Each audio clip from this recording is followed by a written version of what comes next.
Kahit masasapol ang sariling pamilya, desidido raw si PBBM na wakasan na ang political dynasty sa bansa. Kung bakit naman daw tila nagbago ang ihip ng hangin sa palasyo, sabi ng Pangulo nakikinig lamang siya sa boses ng publiko. Yan ang agenda report ni Ivy Reyes.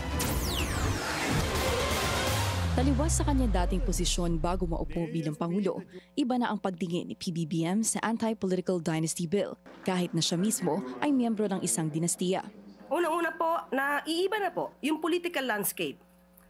Nakikita natin na mayroong mga umaabuso na politiko, may nagpapaikot ng batas.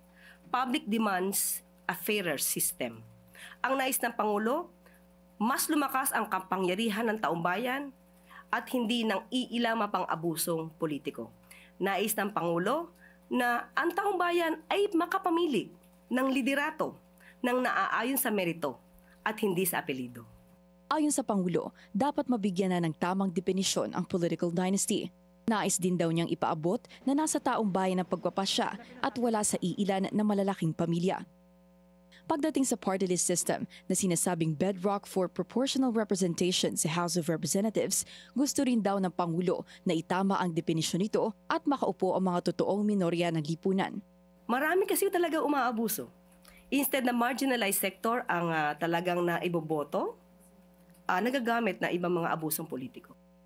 Nang matanong kung bakit hindi certified as urgent ang 4 na priority bills, sumusunod lang daw si PBBM sa batas na nagsasabing nagsicertify lang as urgent ang administrasyon kung kinakailangan.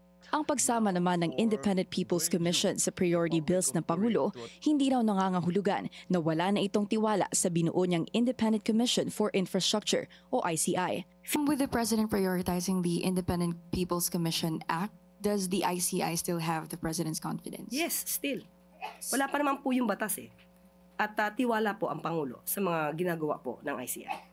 Hindi raw gagawin ng Pangulo ang ICI kung alam niyang walang pangil ito para labanan ang korupsyon.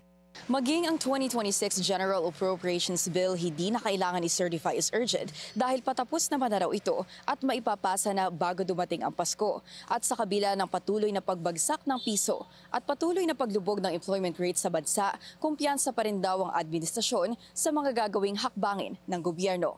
Para sa agenda, Ivy Reyes, Billionaire News Channel.